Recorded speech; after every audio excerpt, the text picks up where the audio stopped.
आइए हम प्रभु का वचन निकाले, प्रकाशित वाक्य उसका 7 अध्याय। प्रकाश दी पोथी उसका 7 अध्याय। एक बड़ी भीड़। इसके बाद मैंने दृष्टि की और देखो, हर एक जाति और कुल और लोग और भाषा में से एक ऐसी बड़ी भीड़ जिसे कोई गिन नहीं सकता था, श्वेत वस्त्र पहने और अपने हाथों में खजूर की डालियां लिए हुए सिंहासन के सामने और मेमने के सामने खड़ी है और बड़े शब्द से पुकार कर कहती है, उद्धार के लिए हमारे परमेश्वर का जो सिंहासन पर बैठा है और मेमने का जय जयकार हो।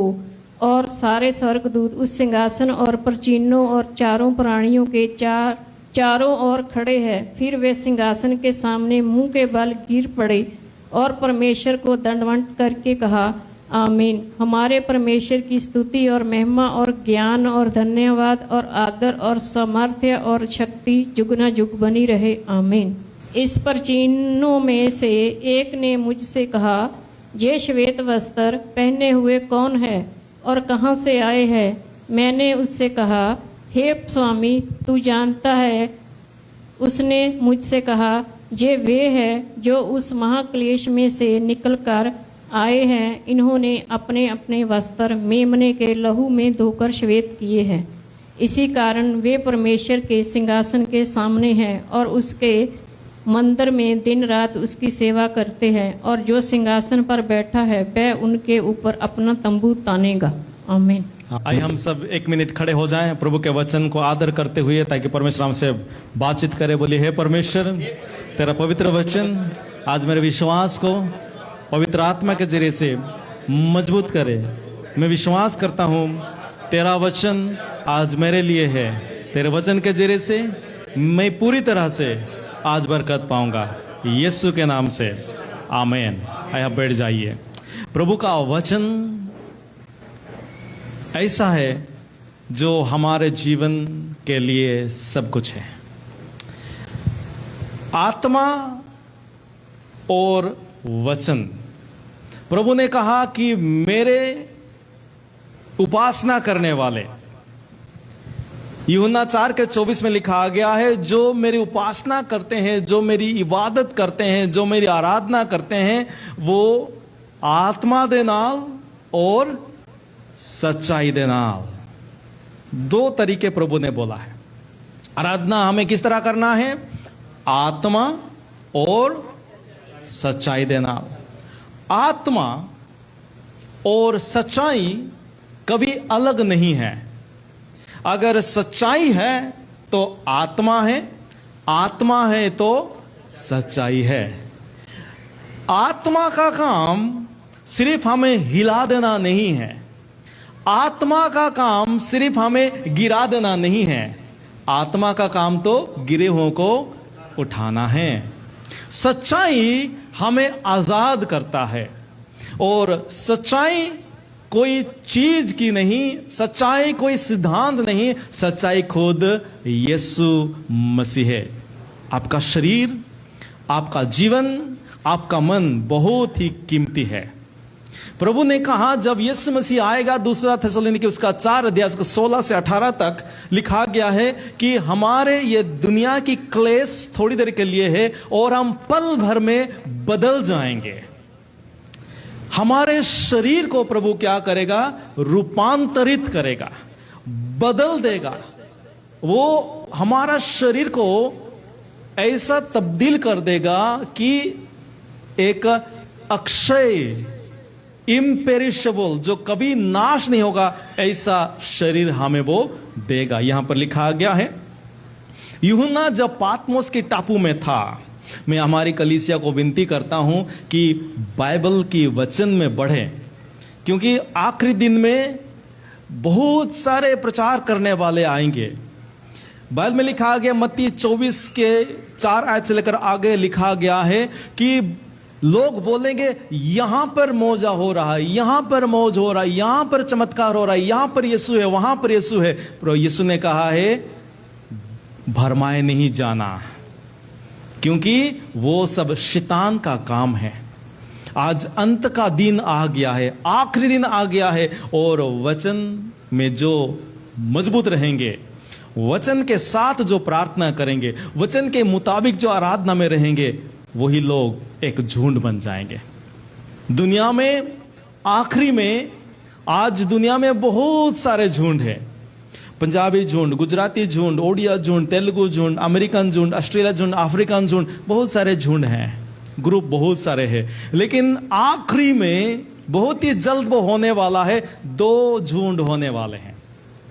2 ही झुंड होने वाला है, एक धर्मियों का झुंड और एक पापियों का झुंड, एक अधर्मियों का झुंड और एक धर्मियों का झुंड, एक विश्वासियों का झुंड और एक अविश्वासियों का झुंड। यही 2 झुंड होने वाला है। कोई धर्म काम में नहीं आएगा, कोई नाम काम में नहीं आएगा। यही 2 चीज होने वाला है। 2 भाग में लोगों को बांट दिया जाएगा, और प्रभु नहीं बांटेगा, हम खुद ही बांटेंगे, हम खुद ही अलग हो जाएंगे। लिखा गया है, उनमें से एक ऐसे झुंड होंगे जो झुंड के लिए हम प्रार्थना करते हैं, जिस झुंड के लिए हम प्रभु पर विश्वास करते हैं, जिस झुंड में शामिल होने के लिए हमने यीशु को अपना जीवन दिया है। वो झुंड कैसे झुंड है? लिखा गया है, एक विशाल भीड़, एक बहुत बड़ी भीड़, एक बहुत बड़ी भीड़ खड़ी थी जिसकी गिनती कोई नहीं कर सकता। मतलब बहुत ही बड़ी भीड़ विश्वासियों का होने वाला है। हालेलुया। शायद आपके घर में अकेले आज विश्वासी हैं, शायद आज आपके गांव में आप अकेले विश्वासी हैं, लेकिन आप फिक्र ना करें, एक बहुत बड़ी विश्वास की भीड़ के भागी आप और मैं हैं। हालेलुया। विश्वासियों का झुंड में भागी होना धन्य है। और लिखा गया है, वहां पर कौन होंगे?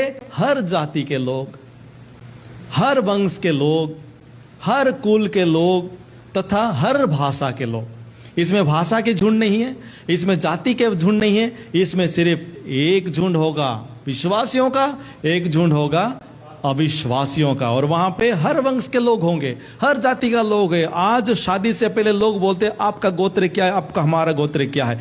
शादी, दुनिया की शादी के लिए गोत्र का फर्क है, लेकिन इस वंश में, इस झुंड में कोई गोत्र अलग नहीं है, हर एक जैसा है। परमेश्वर ने इंसान को बनाया, प्रभु ने कोई गोत्र नहीं बनाया। प्रभु ने एक गोत्र में लाल खून और एक गोत्र में पीला खून डाला है? नहीं, हर एक गोत्र में एक ही खून है। एक गोत्र के 205 हड्डियां हैं और एक गोत्र के 206 हड्डियां ऐसे हैं। तो हम क्यों फर्क करते हैं? हर एक के अंदर अगर आपके हड्डियों को गिनेंगे 206 हड्डियां हैं, हर एक के बॉडी में 206 हड्डियां हैं। परमेश्वर एक ही झुंड बना है, उसका सदृश्य और शैतान। और लिखा गया है, वे उस सिंहासन और उस मेमने के आगे खड़े थे। ये झुंड कहां पे खड़े रहेंगे? पीछे नहीं, ये झुंड छिपेंगे नहीं। परमेश्वर ने आदम को बनाया, और जब पाप आ गया तो परमेश्वर का जो सदृश्य से बनाया गया इंसान क्या कर रहा है? अपने आप को छिपाता है। उत्पत्ति उसका 3 अध्याय उसके 9 आयत में लिखा गया है, ये प्रभु आकर पूछता है, हे आदम तू कहां पर है? तो आदम क्या बोलता है? आदम क्या बोलता है? हमें बाइबल पढ़ना है। हमारे कलीसिया में हर एक लोग बाइबल पढ़ें। क्या लिखा गया? आदम बोलता है, प्रभु मैं छिप गया हूं, क्योंकि मैं पता चल गया कि मैं अभी वस्त्रहीन हूं। प्रभु ने उसे पूछा, क्या तूने वो किया जो मैंने मना किया था? वो झुंड एक दिन छिपा हुआ था। आज तक लोग छिपे हुए हैं ना। सच्चाई के सामने कोई खड़ा होता है, सच्चाई के सामने सब छिप जाते हैं, लेकिन यहां पर हम क्या होंगे? प्रभु के सामने कहां पे खड़े रहेंगे? प्रभु के ये हक किसको मिलता है? प्रभु ने मूसा को बोला, अगर तू मेरे सामने खड़ा होगा तो मेरी रोशनी, मेरी चमक इतना है कि तू वहां पर ही राख हो जाएगा। लेकिन प्रभु हमें क्या करेगा? ऐसा शरीर देगा, हमारा शरीर ऐसा बदल जाएगा कि हम प्रभु के सामने खड़े होंगे। हालेलुया। और लिखा गया है, वे श्वेत वस्त्र, मतलब सफेद वस्त्र। अपने फोन को साइलेंस में रख दीजिए ताकि किसी भी तरह की डिस्टर्बेंस ना हो। लिखा गया है, वे सफेद वस्त्र पहने थे। कौन सा सफेद वस्त्र? क्या बोलते हैं, कॉटन का था, नायलिन का था। ये दुनिया के कपड़े नहीं है। वो कुलुसी की किताब उसके 3 अध्याय में लिखा गया है, हमने जब बपतिस्मा लिया है तब हमने यीशु मसीह को पहन लिया है। यीशु को मैं पहना हूं, यीशु मुझ में जीवित है। यीशु को हमने पहन लिया है। बपतिस्मा जितने लोग लिए हैं, जिन्होंने बपतिस्मा लिए हुए हैं, वो क्या पहने हुए हैं? किसको पहने हुए हैं? यीशु को पहने हुए। मुझे आप बताइए, शादी के लिए आप कपड़े चुन चुन कर खरीद के लेकर आते हैं। आप जो कपड़े चुनते हैं वो दुनिया के सबसे अच्छा होता है। सबसे आपका कपड़ा अच्छा होता है। आपने शादी के लिए अच्छा कपड़ा खरीदा, पहनने के बाद आप मार्केट में गिराई करके जाएंगे? गिराई करने जाएंगे मार्केट में? क्यों नहीं जाएंगे? क्यों नहीं जाएंगे? उसका कपड़ा कुछ और है। उसके लिए कपड़ा कोई भी चलेगा, जीन पालो, टी शर्ट पालो, चलो। लेकिन आपने जो कपड़ा स्पेशली बनाया शादी के लिए, वो आप कैसे पहनेंगे? खाना वहां पे रखा हुआ है, चाट है, मसाला है, चटनी है, अचार है, मुंह में पानी आ रहा है वे सारे खाना है, और आप खाना कैसे लेंगे? बड़े ध्यान से, ताकि आपके कपड़े में, क्योंकि मसाले लग जाएंगे, रंग नहीं उतरेंगे। हम ये कपड़ा जो कि एक शादी में पहनने के बाद दूसरे शादी में वो नहीं पहनते हैं। बोलते पिछले शादी में ये पहना था। एक प्रोग्राम में, एक फंक्शन में, एक शादी में पहनने के लिए जो कपड़ा हम चुनते हैं, उसको कितना केयर करते हैं, कितना संभालते हैं। लेकिन जो कपड़ा पवित्र कपड़ा है, जिसको हमने पहन लिया है, क्या हमने उसको संभाल कर रखा है? प्रभु ने कहा है, इनके कपड़े सफेद का सफेद ही रहेंगे। हालेलुया। ये हम जैसे विश्वासी लोग हैं, ये भी यहां पर भी पंजाब के लोग हैं, यहां पर भी जलंधर के लोग हैं।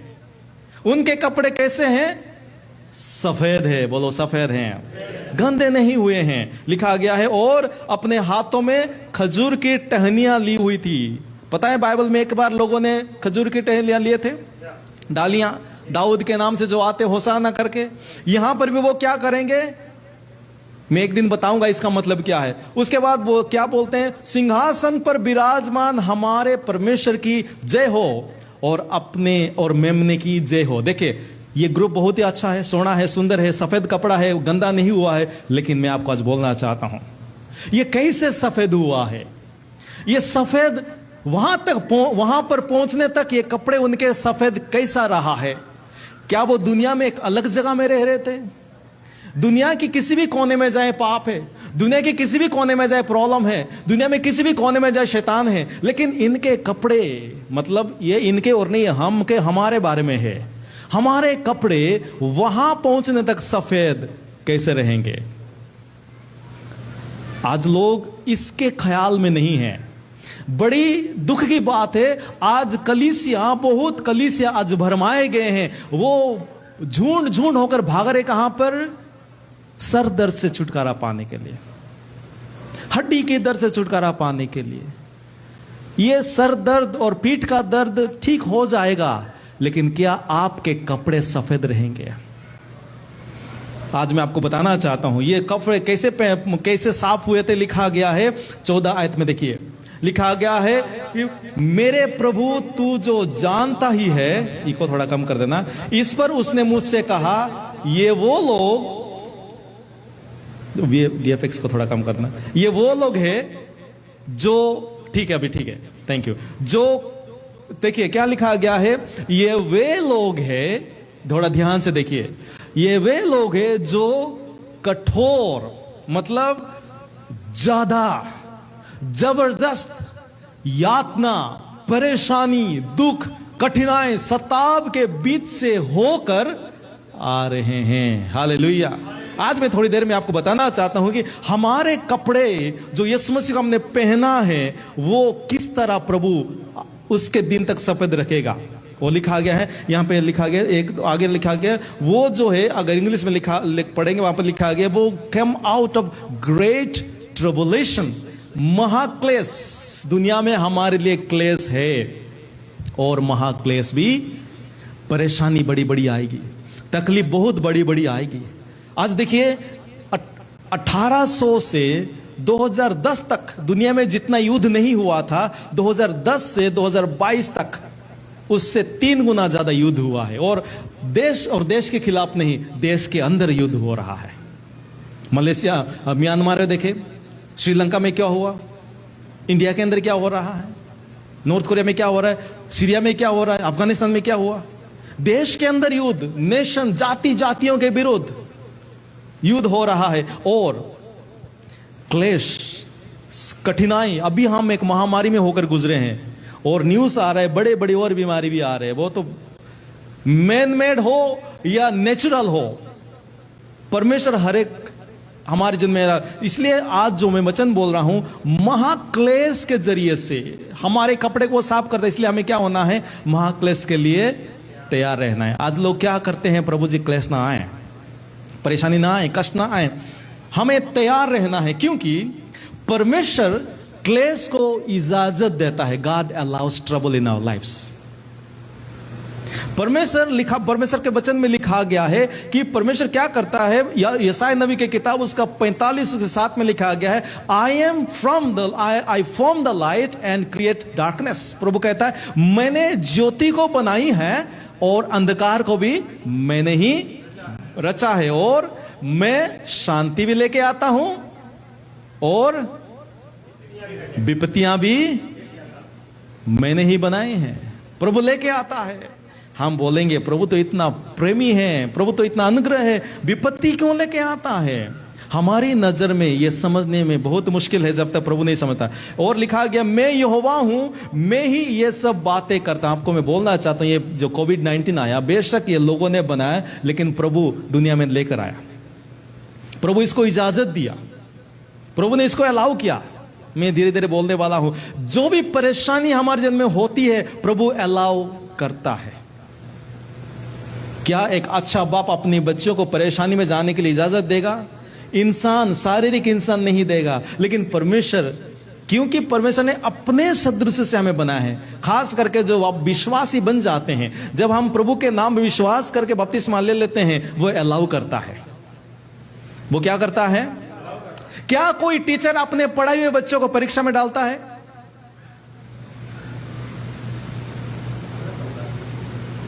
हाँ या ना? स्कूल में हम स्कूल में जाते हैं, आपने मैट्रिक किया है, 8 में आपने पास किया कि नहीं? कैसे पास किया? कैसे पास किया? एग्जाम दिया। किसने एग्जाम लिया? कौन सा टीचर ने लिया?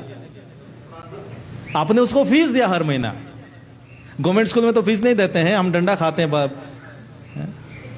उनको हमने नमस्कार किया, रेस्पेक्ट किया, क्लास में बैठा, हर जगह में देखकर नमस्ते सर जी बोला, और वही टीचर हमें पढ़ाया लिखा, और आखिरी में क्या किया? क्या कहां पे डाल दिया? एग्जाम में डाल दिया। और एक अच्छी बात है, क्लास में वो आके समझाता है, बेटा समझ में आया? समझ में नहीं आया तो दोबारा बोल, समझ में आया?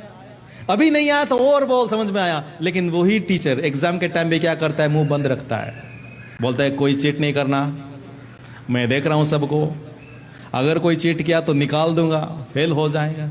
यही टीचर क्यों एग्जाम अलाउ करता है? इसके पीछे माजरा क्या है? अगर कोई टीचर अपने स्टूडेंट्स को, अपने छात्र को एग्जाम में नहीं लेके जाता है, मतलब वो अपने स्टूडेंट्स को एग्जाम के लिए तैयार नहीं किया है। हालेलुया। हमें जब परमेश्वर एग्जाम में, परेशानियों में, संकटों में लेकर जाता है, मतलब परमेश्वर ने हमें तैयार कर आया है। शैतान क्या बोलता है? नहीं, तू कमजोर है। आदम को क्या बोला शैतान आकर अंदर, मन के अंदर, कि तू तो अभी नहीं है, परमेश्वर के समान अभी तू नहीं बना है। जब प्रभु यीशु मसीह पर विश्वास करते हैं, आप बपतिस्मा लिया है, आप यीशु पर विश्वास किया है, आपके अंदर प्रभु की आत्मा आ चुकी है। आमीन।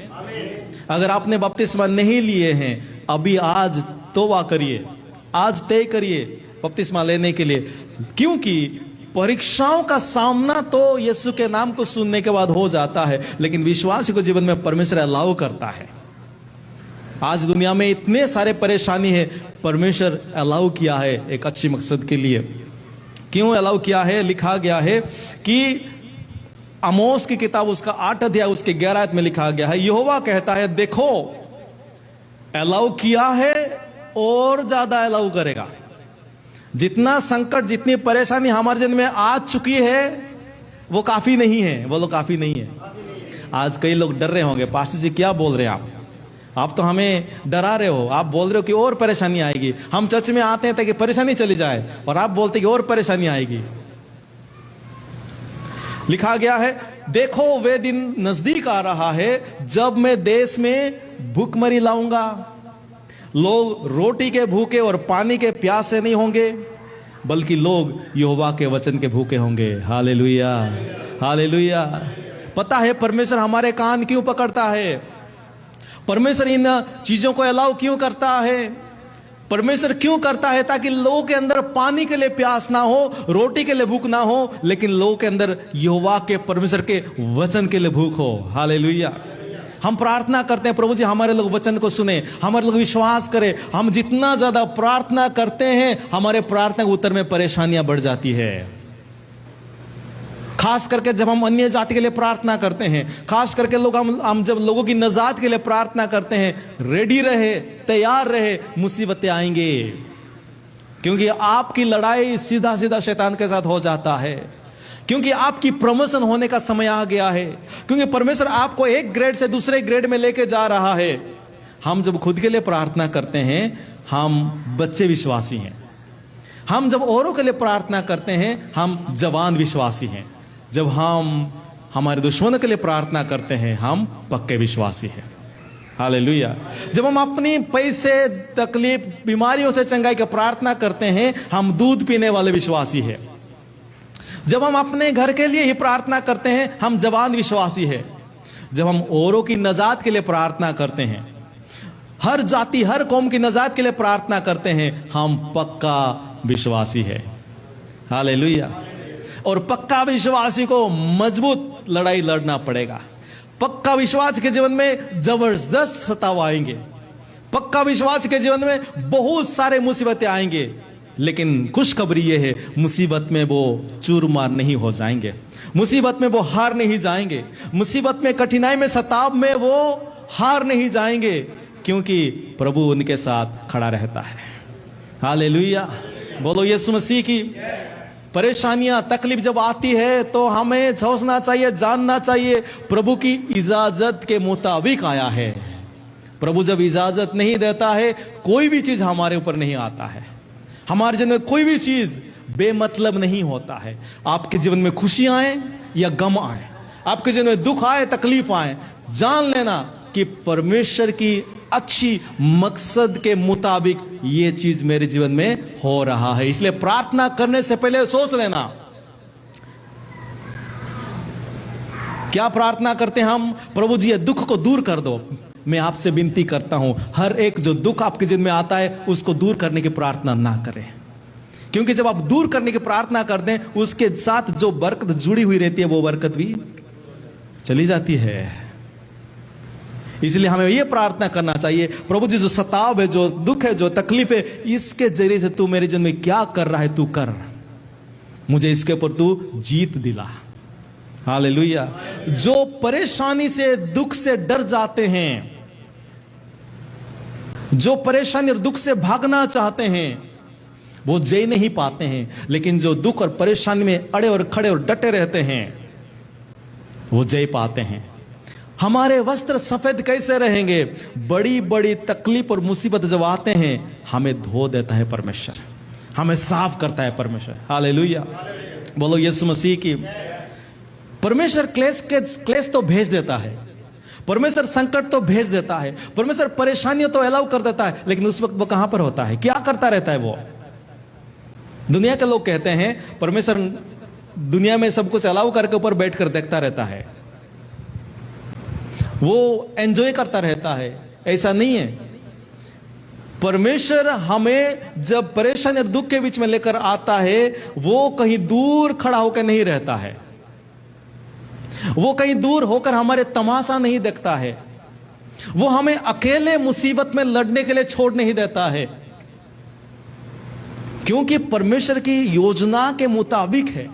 क्योंकि परमेश्वर अपनी अच्छी योजना को हमारे जीवन में पूरा करना चाहता है, तो वो क्या करता है, हमारे साथ रहता है। Hallelujah, hallelujah. हमारे लिखा गया है बाइबल में कि सारे जो फरिश्ते हैं, दूत हैं, वो उसकी हुजूरी में उसकी प्रस्तुति करते हैं। और भजन संहिता में लिखा गया 46:1 में लिखा गया, थोड़ा पढ़िए, पंजाबी में निकाल कर पढ़िए, जबूर उसका 46:1। हमारे संकट के समय में वो क्या करता है, हमारे दुख और तकलीफ के समय वो क्या करता है, क्लेश के समय वो कहां पर है। पढ़िए, परमेश्वर साड़ी पनाह अते साडा बल है। कब? सुखा विच, दुखा विच वो कौन है? सहायता, ever present help in trouble. Hindi में लिखा गया है अति सहज से मिलने वाला सहायक। हमारी प्रॉब्लम यह है कि हम उसकी सहायता को लेते नहीं हैं, क्योंकि उसकी सहायता हमें समझ में नहीं आता है। जब योना को, हम सबको जोना के बारे में पता है, जोना को प्रभु ने बुलाया था एक योजना के लिए, और परमेश्वर ने उसके जीवन में तकलीफ भी लेकर आया एक योजना के लिए। क्या क्या जोना को प्रभु ने मार दिया, छोड़ दिया, त्याग दिया, हरा दिया? क्या वहां पर जोना की गलती थी? नहीं थी। प्रभु ने कहा था उसको नीनिवे जा, और वो अपने आराम के लिए कहां जा रहा था? तरसीस की ओर जा रहा था। जोना की गलती थी, फिर भी प्रभु ने उसको त्याग दिया, छोड़ दिया, मार दिया? नहीं। प्रभु उसको कैसे बचाया? प्रभु की जो योजना था कि निनिवे के लोग प्रभु को जाने और बचाए जाएं, उसके लिए जो जोना को प्रभु ने चुना था, तो जोना को प्रभु ने कैसे बचाया? प्रभु जोना को कह सकता था, जोना तूने गलती कर दिया, अभी जाकर 40 साल मूसा के जैसा जंगल में तुझे भागना पड़ेगा, तब उसके बाद मैं देखूंगा और मैं सोचूंगा। क्या ऐसे प्रभु ने कहा? नहीं कहा। प्रभु ने क्या लेकर आया? एक बहुत बड़ी विपत्ति लेकर आया। हालेलुया। जब परमेश्वर की बड़ी बड़ी योजना वो हमारे जन्म से जल्दी पूरा करना चाहता है, बोलो जल्दी, क्योंकि प्रभु के पास समय और ज्यादा नहीं था कि निनिवे के लोगों को जैसा छोड़ दिया जाए। जोना को भी वहां पर जाना है, तो प्रभु क्या करता है, जोना को ऐसे भी कर सकता था, छिपाकर उसको गायब करके ले सकता था, लेकिन प्रभु ने क्या किया? एक बहुत बड़ी विपत्ति उसके जीवन में टपका दिया। चुने हुए लोग सुनिए, विश्वासी लोग सुनिए, जब हमारे जीवन में बहुत बड़ी विपत्ति आती है, इसका मतलब है प्रभु हमें राइट कर रहा है, प्रभु हमें ठीक कर रहा है, प्रभु हमें बचा रहा है, प्रभु हमें तैयार कर रहा है, प्रभु ने हमें भूल नहीं गया है। जिस मकसद के लिए उसने हमें चुना था, उसी मकसद को उसने किसी और को नहीं दे दिया है, लेकिन हमारे नाम के लिए वो लिखा है और हमें ही वहां पर लेकर फिट कर रहा है। हालेलुया। ये प्रभु का प्रेम है, ये प्रभु का प्रेम है। मुझे बताइए, जोना जब विपत्ति का सामना किया, जोना का जीवन बदला कि नहीं बदला? बदल गया। क्या जोना को प्रभु ने जिस मकसद के लिए चुना था, वो मकसद पूरा हुआ कि नहीं हुआ? जरूर। परमेश्वर ने जोना के जीवन में एक विपत्ति लेकर आया, यूसुफ के जीवन में प्रभु विपत्ति लेकर आया, आयुब के जीवन में प्रभु विपत्ति लेकर आया, एलिया के जीवन में प्रभु विपत्ति लेकर आया, अब्राहम के जीवन में प्रभु विपत्ति लेकर आया। बाइबल में देखिए, एक एक व्यक्ति के बारे में, हर एक के जीवन में प्रभु विपत्ति दाऊद के जीवन में लेकर आया कि नहीं आया? बड़ी बड़ी विपत्ति लेकर आया। क्यों? क्योंकि प्रभु उनको कहना चाहता था, ये तू नहीं, ये तेरा बल नहीं, ये तेरा विश्वास नहीं, ये तेरा दर्शन नहीं, ये तेरी कामयाबी नहीं, ये तेरा पैसा नहीं, ये मैं हूं जो तुझे इस्तेमाल करूंगा। हालेलुया। जब हम कंप्लीटली टूट जाते हैं तो प्रभु अपने आप को हमारे जीवन में चमका लाता है। हम जब टूटते नहीं है, प्रभु विपत्तियों को लेकर आता है ताकि हम कंप्लीटली गायब ना हो जाए, हमें तैयार कर देता है। हालेलुया। विश्वासी लोग ऐसे सफेद कपड़े पहन के नहीं खड़े हो जाएंगे। विश्वासी लोगों को तो ऐसे बड़ी बड़ी विपत्ति सताब में से होकर जाएगा, तब हमारे कपड़े साफ के साफ रहेंगे। बोलो यीशु मसीह की।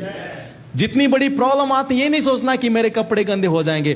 पाप हमारे कपड़े को गंदे करते हैं, लेकिन विपत्तियां हमारे कपड़े को साफ करते हैं। हालेलुया। बोलो यीशु मसीह की। प्रभु क्या करता है, हमारे लिए अतिशय से मिलने वाला सहायक होता है। जैसे दाऊद के साथ बाइबल में लिखा गया, यूहन्ना 16 उसके 22 में लिखा गया है, सो तुम सब भी इस समय वैसे ही दुखी हो। परीक्षा के समय, कष्ट के समय, सताव के समय दुखी हो, किंतु मैं तुमसे फिर मिलूंगा और तुम्हारा हृदय आनंदित होगा और तुम्हारे आनंद को तुमसे कोई छीन नहीं सकेगा। पैसे का आनंद जा सकता है, परिवार की आनंद जा सकता है, दुनिया की आनंद खत्म हो सकते हैं, नई नौकरी का आनंद खत्म हो सकते हैं, लेकिन सताब, मुसीबत, कठिनाई के बीच में जो जय पाने का आनंद कभी खत्म नहीं हो सकता है। हालेलुया। बोलो यीशु मसीह की। इसीलिए याकूब कहता है, जब तरह तरह की दुख, मुसीबत, कठिनाई आते हैं, आनंद मनाओ, आनंद की बात समझो, क्योंकि अभी समझ में नहीं आता है। ये तुम्हें वहां पर सफेद होकर, सफेद कपड़े पहनकर प्रभु के सामने खड़े होने के लिए तैयार कर रहा है। हालेलुया। अगर हम दुनिया का सब कुछ प्राप्त करेंगे और वो समा हमारे जीवन से चला जाएगा, अगर हम प्रभु के सामने उस दिन खड़े नहीं हो पाएंगे सफेद कपड़े पहनकर, क्या फायदा है, क्या लाभ है? कैंसर से हीलिंग हो गया होगा, लेकिन अगर प्रभु के सामने सफेद कपड़े के साथ नहीं खड़े होंगे, क्या फायदा है? कोई फायदा है? दो झुंड होंगे, प्रभु एक झुंड को अपने दाहिने में रखेगा और एक झुंड को प्रभु अपने बाएं में रखेगा। और मैं बोलना चाहता हूं, हर एक को पहचान में आएगा ये कौन है। आपको पता है, जब वो लाजरस अमीर के घर के सामने बैठा हुआ रहता था, उसके शरीर में बीमारी थी, बड़ी बड़ी बीमारी थी। आपके जीवन में शरीर में बीमारी नहीं होगी, लेकिन आपके जीवन में प्रॉब्लम हो सकता है, कारोबार ठीक ही नहीं हो सकता है, शायद आपके परिवार में आपका मन जो है परेशान रहता है, आप अच्छे करने के बावजूद भी आपके साथ बुरा हो सकता है। अच्छे करने वालों के साथ बुरा दुनिया में जरूर होता है। ध्यान रखना, प्रभु को नहीं बोलना प्रभु क्यों ऐसे होता है। प्रभु ने तो ऑलरेडी हमें दिखा दिया है, वो किसी का बुरा नहीं किया, लेकिन उसके साथ बुरा किया गया कि नहीं किया गया। अगर उसको नहीं छोड़े तो हमें क्यों छोड़ेंगे। जब आप अच्छा करते हैं, अच्छा करने के बावजूद भी आपके साथ बुरा होता है, क्या करना चाहिए? फिक्र नहीं करना चाहिए, प्रभु का धन्यवाद करना चाहिए, बोलना चाहिए, प्रभु तू मेरे साथ हो, बस वही काफी है। और जब वो मर गया, दोनों मर गए, अमीर बंदा भी मर गया जिसके पास हर रोज चिकन बिरयानी था, सोना था, दौलत था, वो भी मर गया, और ये लाजरस भी मर गया। कब मर गया? अपने अपने समय आने पर वो मर गया। मैं आप सबको बोलना चाहता हूं, मेरा समय आने वाला है, आपका समय आने वाला है, हर एक को एक दिन। हमारे पंजाबी लोग मरने की बात नहीं करना चाहते हैं, जिस बात का डर है उसको डरते रहेंगे, हमें डर नहीं है। जिसके अंदर यीशु है, जिसके अंदर विश्वास है, उसको मौत का कोई डर नहीं है, क्योंकि जो जिससे हम डरते नहीं है वो आता नहीं है जल्दी, जिससे हम डरते रहते हैं वो जल्दी आता है। हर जगह में अंधियारा में लगे, मर जाऊंगा, थोड़ी सी बीमारी हो जाए मर जाऊंगा, काम खराब हो जाए मर जाऊंगा, आप मर जाएंगे। जिसके अंदर जीवन है वो मौत से नहीं डरते हैं। लेकिन हर एक व्यक्ति दुनिया में मरेगा, लेकिन दोनों मर गए। मरने के बाद क्या हुआ? ये जो अमीर व्यक्ति था, अमीर व्यक्ति अभी पहचानता है। किसको पहचानता है?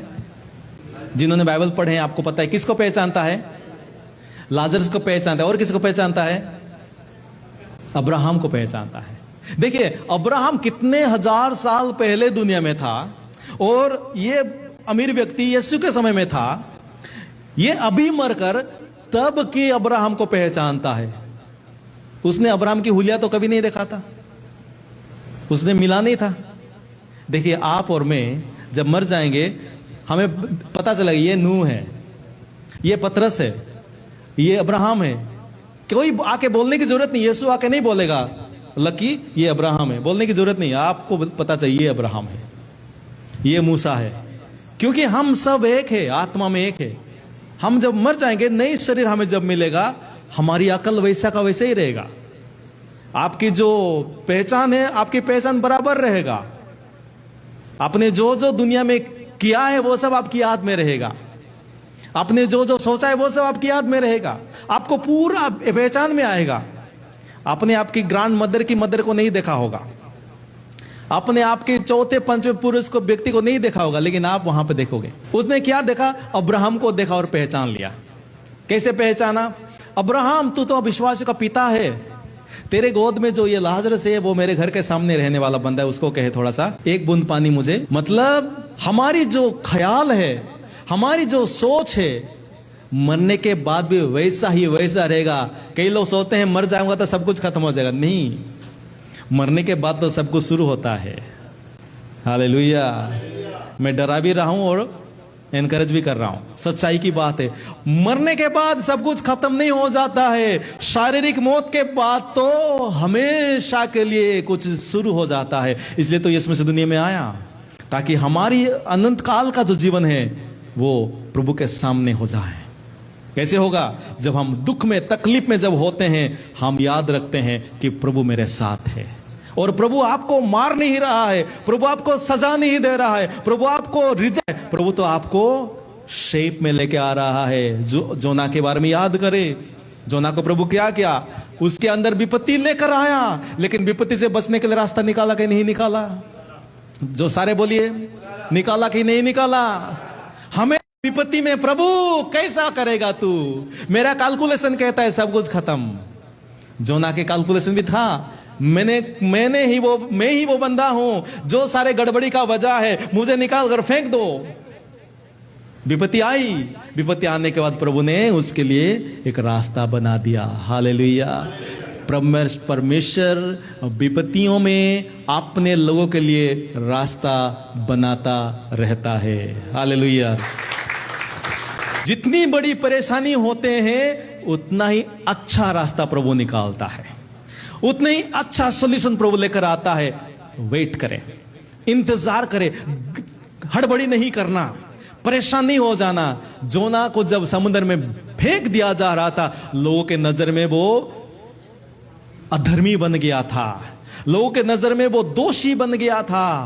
लेकिन कुछ दिन के बाद जब वो दोबारा आता है, वही प्रचार वो कर रहा है। कहां से निकला है अभी? 3 दिन 3 रात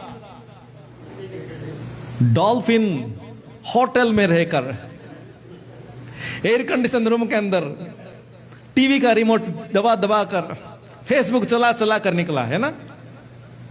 विपत्तियां जब आते हैं, हमें फेसबुक चलाते हुए नहीं रहना है। विपत्तियां जब आते हैं, हमें कंफर्ट नहीं ढूंढना है। विपत्तियां जब आते हैं, हमें कोई सवाल नहीं करना है। ये जोना ने क्या किया? चुप रहा, पश्चाताप किया और इंतजार किया। कभी उसके हाथ में कोई चारा नहीं है? बताइए मुझे। मछली के पेट के अंदर है, सांस नहीं ले सकता है, बाहर नहीं जा सकता है, किसी को हाय हेलो भी नहीं कर सकता है, वहां पे नेटवर्क भी नहीं मिलेगा, ढूंढेगा, नहीं आ रहा है। ग्लोब का नहीं, सन का नहीं, जियो का नहीं, एयरटेल का नहीं, किसी का नहीं, किसी के बाप का सिग्नल नहीं आएगा। विपत्तियों में कोई चीज आपके पास नहीं होगी। आपके अपने आपको नहीं समझेंगे, आपके लोग आपको नहीं समझेंगे, कोई रास्ता आपको आपकी नजर में दिखाई नहीं देगा, सब कुछ बंद लगेगा। जोना मछली के पेट के अंदर रहकर क्या बोल रहा है? रास्ता है तो सिर्फ तू ही है। जब तक वहां पर हम आके पहुंच जाते हैं, हमारा समय आ गया, मछली को प्रभु आदेश देगा, जाकर किनारे में उल्टी कर दे। हालेलुया। जब तक हम कोशिश करेंगे मछली के पेट को काटने के लिए, चाकू कहां से आएगा? चाकू भी नहीं। आप एक दिन लात मारेंगे, 2 दिन लात मारेंगे, मछली उतना ही ज्यादा आपको कस के रखेगा।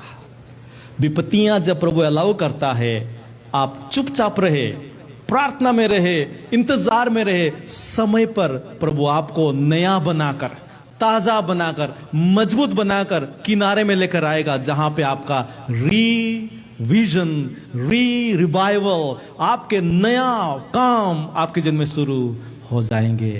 Hallelujah, hallelujah. जोना को जब प्रभु ने विपत्ति में डाला, प्रभु ने उसके बुराई के लिए नहीं डाला, जोना के फैमिली को नष्ट करने के लिए नहीं डाला, जोना को अभिशाप देने के लिए नहीं डाला, क्योंकि जोना को परमेश्वर इतना ज्यादा प्यार करता था, उसको वो छोड़ नहीं सकता था, उसको निकाल कर किसी और को उसके जगह में रख नहीं सकता था। आप ही हो, आपके जगह में कोई दूसरा हो नहीं सकता है। Hallelujah, hallelujah. आपको प्रभु ने जिस काम के लिए चुना है, जिस मकसद के लिए चुना है, वो वहां पर किसी और को प्रभु नहीं डालेगा, आपको ही परमेश्वर तैयार करेगा, आपको ही परमेश्वर पहले से ज्यादा इस्तेमाल करेगा। अभी जब जोना नीनिवे जाके पहुंचता है और जब प्रचार करता है, सबके सब पश्चाताप किए।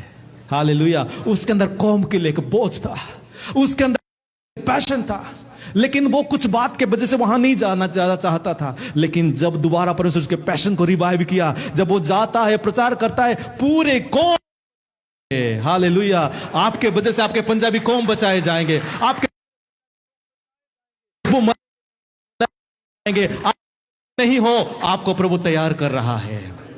हालेलुया। बोलो यीशु मसीह की। विपत्तियों के समय आप फिक्र नहीं करना। परेशानी आते प्रभु से नहीं कहना प्रभु विपत्ति को दूर कर दे। नहीं नहीं, प्रभु आपको तैयार कर रहा है, पहले से ज्यादा, पहले से बेहतर प्रभु आपको तैयार कर रहा है। जब मुसीबत परेशानी मेरे जीवन में आता है, मुझे परमेश्वर पहले से ज्यादा एनोइंट करता है, पहले से ज्यादा मुझे नम्र करता है, पहले से ज्यादा मुझे मजबूत करता है।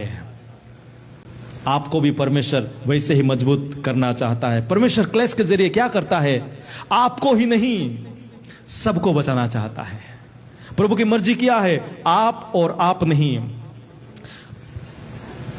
आप सिर्फ अकेले नहीं, आपके जरिए से परमेश्वर सबको बचाना चाहता। सबको मतलब आपके घर से शुरू होकर यरूशलेम, यहूदा, सामरी और दुनिया के छोर तक प्रभु सबको बचाना चाहता है। परमेश्वर चाहता है कि पूरे दुनिया बचाया जाए। यशायाह 45 उसके 7 में लिखा गया है, मैं ही ये सब बातें करता हूं। क्यों करता है? क्योंकि वो पंजाबी हो, तेलुगु हो, फिलिपिनो हो, चाइनीज हो, कोरियन हो, वो सबको बचाना चाहता है। आपके जीवन में जो परेशानी आई है, जो कठिनाई है, जो क्लेश आता है, हमें क्लेश के लिए तैयार रहना चाहिए, ना कि डरना चाहिए। क्लेश के लिए हमें तैयार रहना चाहिए। क्लेश तो क्या, महाक्लेश के लिए तैयार रहना चाहिए, क्योंकि महाक्लेश भी हमें डुबाएगा नहीं, लेकिन हमारे कपड़े को सफेद करके प्रभु के सामने खड़ा करेगा।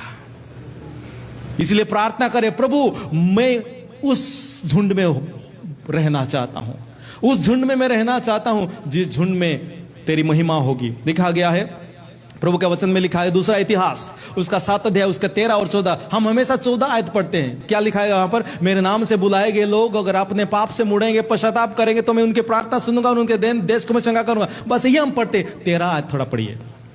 13 आयत में क्या लिखा गया? जब मैं आकाश को बंद करता हूं, कौन करता है? परमेश्वर करता है। जब वर्षा नहीं होती है, मतलब बारिश को मैं रोक देता हूं, जब मैं टिड्डियों को आदेश देता हूं कि ये देश को नष्ट करे, प्रभु आदेश देता है।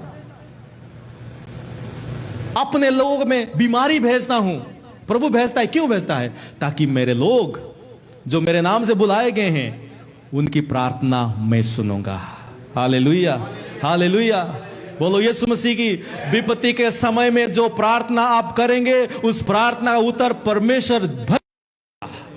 विपत्ति के समय में जो भी हम प्रार्थना करेंगे, उसका उत्तर प्रभु हमें जरूर देगा। प्रभु कहता है, विपत्ति के समय तू मुझे पुकार और मैं तेरी पुकार को सुनूंगा। हम क्या प्रार्थना करते हैं? प्रभु मुझे विपत्ति से निकाल। हम ये एक्सपेक्ट करते हैं, हम प्रार्थना को उत्तर देखना चाहते हैं, प्रभु जी मेरी विपत्ति से मुझे निकाल, प्रभु जी मेरे परेशानी को तू हल निकाल दे। प्रभु कहना चाहता है, तेरी परेशानी का हल तो ऑलरेडी मेरे हाथ में है, मैं जो करना चाहता हूं उसका इंतजार कर। जोना क्या प्रार्थना कर रहा होगा? पहला दिन 3 दिन था ना, जोना मछली के पेट में 3 दिन था। पहला दिन उसका प्रार्थना क्या हुआ होगा? हाय प्रभु, मैं अपने आप को बहुत गिल्टी महसूस कर रहा हूं। काश मैं तरसीस के तरफ ना जाता। काश प्रभु। दूसरे दिन क्या प्रार्थना क्या होगा? मैं कौन हूं? मैंने क्या किया है? मेरी क्या योजना है? मुझे क्या अच्छा लगता था? प्रभु मैं सब कुछ अभी तेरे हाथ में दे देता हूं। तीसरे दिन क्या प्रार्थना क्या होगा? प्रभु तो जो तेरी मर्जी है, जो तेरी मर्जी है तू। आप पहले दिन की प्रार्थना कर रहे हैं, दूसरे दिन की प्रार्थना कर रहे हैं, या तीसरे दिन की प्रार्थना कर रहे हैं? परेशानी के समय हम अक्सर पहले दिन की प्रार्थना करते हैं। प्रभु जी मैं इदा हो गया, उदा हो गया, प्रभु जी किदा करूंगा, कहां से आएगा, प्रभु जी कैसे करूंगा मैं। पास्टर जी भी मेरे लिए प्रार्थना किया, हाथ लगाकर प्रार्थना किया, तेल लगाकर प्रार्थना किया। पहले दिन की प्रार्थना बंद करे, दूसरे दिन की प्रार्थना बंद करे, तीसरे दिन की प्रार्थना करे। तीसरे दिन की प्रार्थना क्या है? प्रभु जो तेरी मर्जी है, हालेलुया। मैं घटूं तू बढ़े, जो ये आत्मा की चंगाई है। और जब तीसरे दिन की प्रार्थना यूना किया था, प्रभु ने उसकी प्रार्थना सुना, उनकी पाप को भी क्षमा किया और उसको क्या कर दिया? चंगा भला करके निकाल दिया। और वो अपने आप को भी फिट महसूस कर रहा है। परेशानी तकलीफ के लिए तैयार रहे, क्योंकि ये परेशानी और तकलीफ जो है आपको गिराने के लिए, आपको मारने के लिए नहीं है। प्रकाशित वाक्य में हमने पढ़ा था कि लिखा गया है हर भाषा के लोग, हर जाति के लोग इस झुंड में होंगे। देखिए झुंड, ये झुंड में कहीं आप भी होंगे।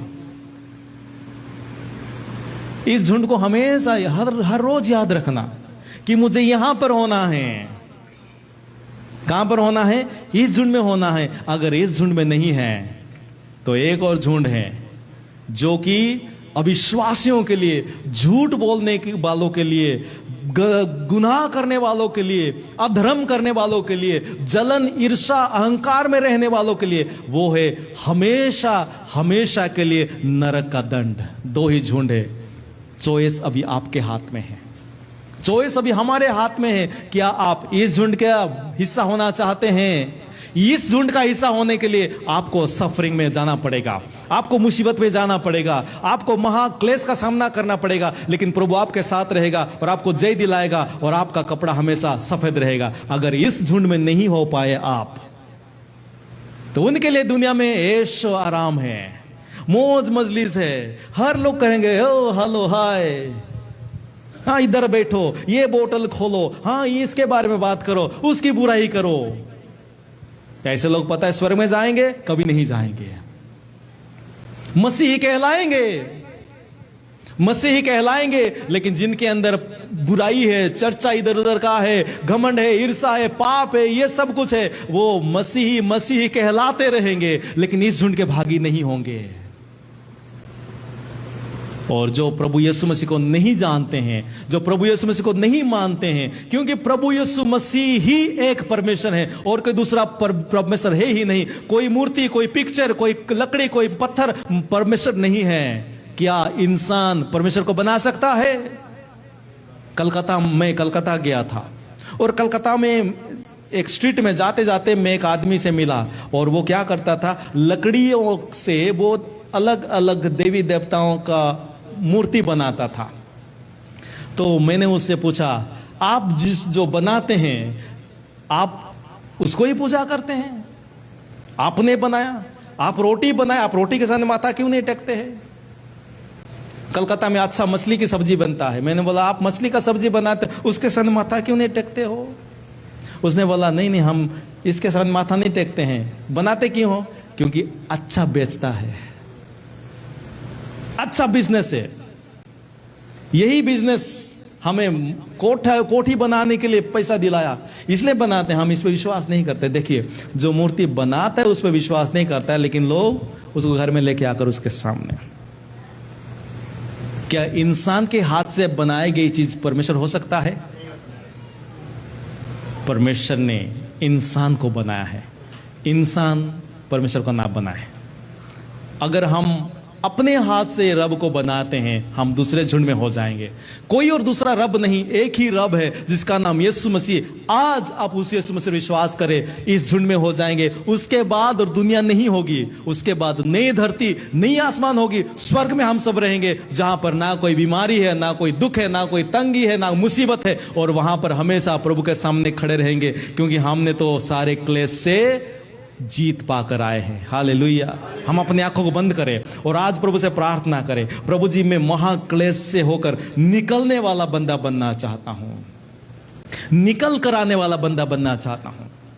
ये थोड़ी सी सरदर्द, बदन दर्द, कमर दर्द से आजाद होना ही मेरा मकसद नहीं है।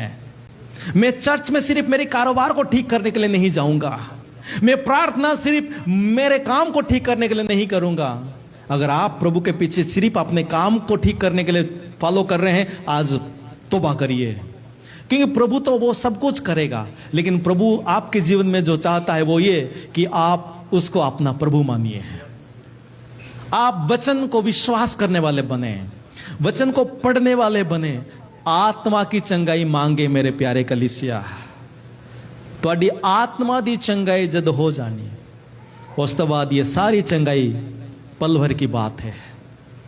आज कितने लोग हैं आज प्रार्थना करने के लिए कि प्रभु मैं उस झुंड में भागी होना चाहता हूं, जिस झुंड तेरे सामने खड़े होंगे, उनके कपड़े सफेद रहेंगे, प्रभु यीशु मसीह के लहू से धुले हुए और तरह तरह की क्लेश में से होकर गुजरे हुए वो लोग हैं।